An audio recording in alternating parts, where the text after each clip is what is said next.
കേരളത്തിന്റെ സ്വപ്ന സാഫല്യമാണ് വിഴിഞ്ഞത്ത് പൂർത്തിയായതെന്ന് മുഖ്യമന്ത്രി പിണറായി വിജയൻ.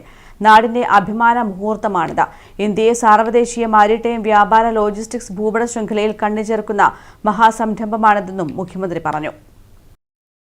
വിഴിഞ്ഞം തുറമുഖം ഇന്ത്യയെ സാർവദേശീയ മാരിടൈം വ്യാപാര ലോജിസ്റ്റിക് ഭൂപട ശൃംഖലയിൽ കണ്ണിചേർക്കുന്ന മഹാസംരംഭമാണെന്ന് മുഖ്യമന്ത്രി പിണറായി വിജയൻ. രാജ്യത്തിന്റെ ചരിത്രത്തിന്റെ വിസ്മൃതിയിൽ നിന്ന് വിഴിഞ്ഞത്തെ വീണ്ടെടുത്ത് നവീകരിച്ച് വികസിപ്പിച്ച് സാർവദേശീയ തുറമുഖമാക്കി മാറ്റിയത് കേരളത്തിലെ LDF സർക്കാരിന്റെ ഇച്ഛാശക്തിയും നിശ്ചയദാർഢ്യവുമാണ്. കേരളത്തിന്റെ സ്വപ്ന സാഫല്യമാണ് വിഴിഞ്ഞത്ത് പൂർത്തിയായതെന്നും അദ്ദേഹം വിഴിഞ്ഞം തുറമുഖം ഉദ്ഘാടന ചടങ്ങിൽ പറഞ്ഞു.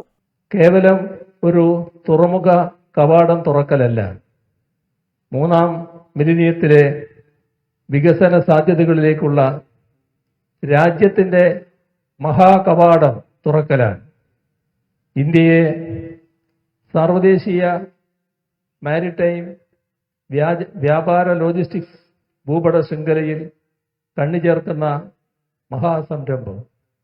ചരിത്രത്തിന്റെ വിസ്തൃതിയിൽ നിന്ന് വിഴിഞ്ഞത്തെ, നമ്മുടെ രാജ്യത്തിന്റെ ചരിത്രത്തിന്റെ വിസ്മൃതിയിൽ നിന്ന് വിഴിഞ്ഞത്തെ വീണ്ടെടുത്ത് നവീകരിച്ച് വികസിപ്പിച്ചു സാർവദേശീയ തുറമുഖമാക്കി മാറ്റിയത് കേരളത്തിലെ LDF സർക്കാരിന്റെ ഇച്ഛാശക്തിയാണ്, നിശ്ചയദാർഢ്യമാണ്.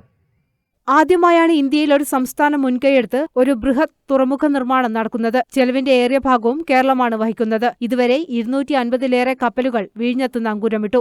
2028-ൽ തുറമുഖം പൂർണ്ണതോതിൽ സജ്ജമാകും. 5000-ലധികം തൊഴിലവസരങ്ങളാണ് ഈ തുറമുഖത്തിന്റെ ഭാഗമായി നേരിട്ട് ലഭ്യമാകുന്നത്. ഇന്ത്യയുടെയാകെ വികസനത്തെ വിഴിഞ്ഞം തുറമുഖം വലിയ തോതിൽ ഭദ്രമാക്കുമെന്ന കാര്യത്തിൽ സംശയമില്ലെന്നും പിണറായി വിജയൻ കൂട്ടിച്ചേർത്തു. 5000-ലധികം തൊഴിലവസരങ്ങളാണ് ഈ തുറമുഖത്തിന്റെ ഭാഗമായി നേരിട്ട് ലഭ്യമാകുന്നത്.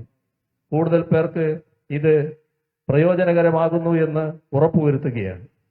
കേരളത്തിന്റെ, അതിനപ്പുറം ഇന്ത്യയുടെ ആകെ വികസനത്തെ ഈ തുറമുഖം വലിയ തോതിൽ ഭദ്രമാക്കുമെന്ന കാര്യത്തിൽ സംശയമില്ല.